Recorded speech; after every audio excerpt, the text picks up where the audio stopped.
Hi అండి అందరికీ. అందరు బాగున్నారా? ఈ వీడియోలో నేను మీకు గుడి దీర్ఘంతో వచ్చే పదాలు చూపిస్తానండి. చూడండి, గుడి దీర్ఘంతో వచ్చే 100 పదాలు తయారు చేసి ఈ వీడియోలో మీకు అందిస్తున్నానండి.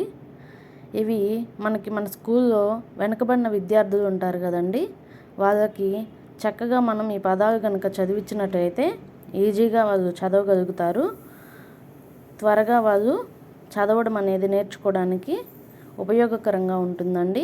సో అందుకోసమని నేను ఈ పదాలన్నింటినీ ప్రిపేర్ చేసి మీ ముందు ఉంచుతున్నాను.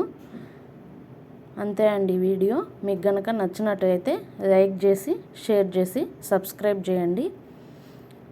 మీకు ఇవి ఎలా అనిపించినాయో కామెంట్ చేయండి. Thank you so much for watching. Thanks అండి.